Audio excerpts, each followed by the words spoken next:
بسم اللہ الرحمن الرحیم۔ السلام علیکم معزز ناظرین، دی نالج آف اسلام میں آپ کو خوش آمدید۔ پیارے دوستو، ویڈیو شروع کرنے سے پہلے ہماری ویڈیو کو لائک، شیئر اور چینل کو سبسکرائب کر لے اور بیل آئیکن کو پریس کر لے تاکہ ہمارا ہر نوٹیفیکیشن آپ تک پہنچ سکے۔ پیارے دوستو، ایک مرتبہ کا واقعہ ہے کہ حضور نبی کریم صلی اللہ علیہ وآلہ وسلم طواف فرما رہے تھے۔ آپ صلی اللہ علیہ وآلہ وسلم نے ایک اعرابی کو اپنے آگے طواف کرتے ہوئے پایا جس کی زبان پر یا کریمو یا کریمو کی صدا تھی۔ حضور صلی اللہ علیہ وآلہ وسلم نے بھی پیچھے سے یا کریمو پڑھنا شروع کر دیا۔ وہ اعرابی رکن یمانی کی طرف جاتا تو پڑھتا یا کریمو۔ پیارے آقا صلی اللہ علیہ وآلہ وسلم بھی پیچھے سے پڑھتے یا کریمو۔ وہ اعرابی جس سمت بھی رخ کرتا وہ پڑھتا یا کریمو۔ تو حضور صلی اللہ علیہ وآلہ وسلم بھی اس کی آواز سے آواز ملاتے ہوئے یا کریمو پڑھتے۔ اعرابی نے آپ صلی اللہ علیہ وآلہ وسلم کی طرف دیکھا اور کہا کہ اے روشن چہرے والے، اے حسین قد والے، اللہ کی قسم اگر آپ کا چہرہ اتنا روشن اور عمدہ قد نہ ہوتا تو آپ کی شکایت اپنے محبوب نبی کریم صلی اللہ علیہ وآلہ وسلم کی بارگاہ میں ضرور کرتا کہ آپ میرا مذاق اڑاتے ہیں۔ سرکار دو عالم صلی اللہ علیہ وآلہ وسلم مسکرائے اور فرمایا کہ کیا تو اپنے نبی کو پہچانتا ہے؟ اعرابی نے عرض کیا نہیں۔ آپ صلی اللہ علیہ وآلہ وسلم نے فرمایا پھر تم ایمان کیسے لائے؟ اعرابی نے عرض کیا کہ بن دیکھے ہی ان کی نبوت کو تسلیم کیا، مانا اور بغیر ملاقات کے میں نے ان کی رسالت کی تصدیق کی۔ آپ صلی اللہ علیہ وآلہ وسلم نے فرمایا مبارک ہو، میں دنیا میں تیرا نبی ہوں اور آخرت میں تیری شفاعت کروں گا۔ یہ سنتے ہی وہ اعرابی حضور صلی اللہ علیہ وآلہ وسلم کے قدموں میں گرا اور بوسے دینے لگا۔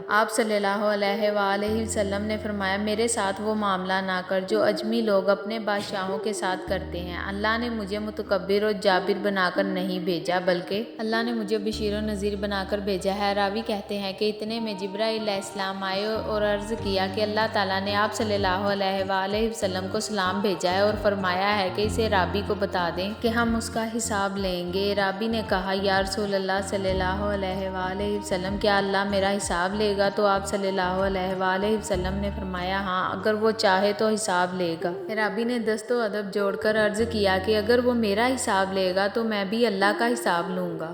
آپ صلی اللہ علیہ وآلہ وسلم نے فرمایا کہ تو کس بات پر اللہ سے حساب لے گا؟ اس نے کہا کہ اگر وہ میرے گناہوں کا حساب لے گا تو میں اس کی بخشش کا حساب لوں گا۔ میرے گناہ زیادہ ہیں کہ اس کی بخشش۔ اگر اس نے میری نافرمانیوں کا حساب لیا تو میں اس کی معافی کا حساب لوں گا۔ اگر اس نے میرے بخل کا امتحان لیا تو میں اس کے فضل و کرم کا حساب لوں گا۔ حضور اکرم صلی اللہ علیہ وآلہ وسلم یہ سب سماعت کرنے کے بعد اتنا روئے کہ آنکھیں مبارک آنسوؤں سے تر ہو گئی۔ یہ دیکھتے ہی فوراً جبرائیل علیہ السلام آئے اور عرض کیا ہے اللہ کے رسول صلی اللہ علیہ وآلہ وسلم اللہ سلام کہتا ہے اور فرماتا ہے کہ رونا کم کریں۔ آپ صلی اللہ علیہ وآلہ وسلم کے رونے نے فرشتوں کو تسبیح تحلیل بھلا دی ہے۔ اپنے امتی کو کہو کہ نہ وہ ہمارا حساب لے نہ ہم اس کا حساب لیں گے اور اس کو خوشخبری سنا دیں کہ یہ جنت میں آپ صلی اللہ علیہ وآلہ وسلم کا ساتھی ہوگا۔ حوالہ مسند احمد بن حنبل۔ پیارے دوستو، جب آپ صلی اللہ علیہ وآلہ وسلم اپنی امت کے لیے اتنا روئے اور اپنی امت کی بخشش کے لیے اللہ سے دن رات دعائیں مانگتے رہے تو ہمیں بھی چاہیے کہ ہم ہر وقت ان کی ذات اقدس پر درود بھیجیں اور ان کی سنت پر عمل کریں۔ اللہ پاک ہم سب کو عمل کرنے کی توفیق عطا فرمائے، آمین۔